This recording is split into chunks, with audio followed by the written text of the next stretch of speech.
Hi there again, Pisces. It's Dadhichi here from astrology.com.au. It's the month of August 2012, and that's our reason for being here. Just to give you a very brief synopsis of what's happening to your horoscope this month. I always feel happy when I talk to Pisces. You know, another water sign. You know, water signs seem to get on well. I'm already feeling the vibe coming through. And what I think is significant, and I mentioned it to you last month, was that combined influence of Venus with one of your ruling planets, Jupiter. That's occurring in the place, the part of the zodiac that has a lot to do with your inner happiness. And if I could put this to you, that happiness is not a function of something else happening. What I think a lot of you are discovering right now is that happiness is a function of simply just being happy. And if some of you have got that, which I'm sure a lot of you will have, there's a very strong spiritual connotation to the dragon tail Jupiter-Venus combination. Venus is moving out of proximity now considerably, but I think what's happened in this last month or so is most of you must have taken some sort of insight about this very thing that I'm talking about called happiness. And also luck to some extent. But really, if I could put it to you, that the luck, in the sense that we normally know it, is a function of happiness. If you're super happy, people want to be with happy people. So this month, I think the transits of the planets are saying to me that carrying this happiness forward in each and every moment is really going to be the harbinger of good luck for you just now, through these next 2 or 3 months. There could be some unexpected windfall. It's a funny thing, you've got a full moon occurring in the first couple of days of the month, Pisces, and that's going to happen in your 12th house. 12th house is secrets. These are the areas of the zodiac where they refer to things that we've overlooked, things that we'd rather hide, things that are unknown. But the full moon there, and of course the moon being very friendly to you, to me is not a bad thing. I think it actually brings something to light. This could be a practical thing. It could be something you've lost. Maybe you find it again. If you've misplaced something, admit it. You probably think someone stole it. If you're anything like me, I'm always accusing everyone of stealing things. I should use my astrology to realise that not everyone steals everything you lose. Car keys aren't stolen every day, especially if you lose them every day. But you know what I'm getting at. It could be something you've lost.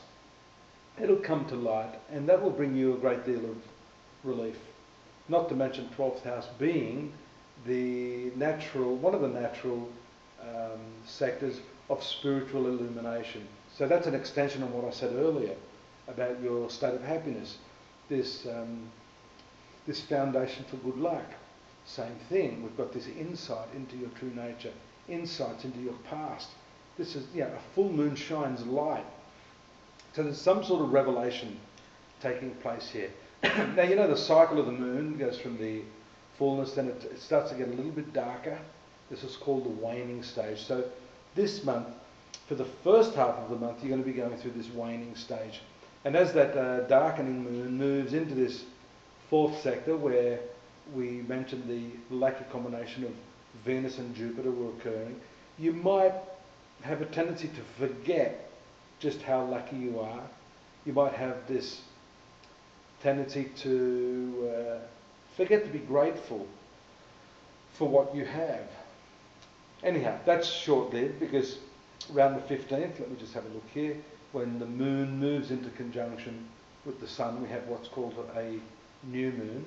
That's going to take place in the area of your work. It's also going to affect your health. So being a new moon, this could show turning over a new leaf. That, I think, is around the 15th, 16th, 17th. Those 3 days, I think, will be critical for that. You might start to look at the process of dieting, eating better, exercising, being part and parcel of this process of your happiness that we talked earlier in your reading, talked about earlier. So you can see how all of these things are very much tied in. They're all spokes of the wheel, if I could use that analogy. And as the month progresses, I think you're going to have more and more mini revelations, which you should use not just on a spiritual level, but on a practical level as well. So what else have we got? Your other friendly planet there, Mars, making an exit out of this difficult conjunction with Saturn at around the 24th. That is excellent because it's the triangular sign to Pisces. So a lot of good luck coming for you again. This is going to continue. Be careful, some of you there might want to have a little bit of a stoush with your father, or teachers, authority figures they just could rub you up the wrong way. So you don't want the month to finish off on a bad note. Continue carrying forward that feeling of good luck, that attitude of gratitude.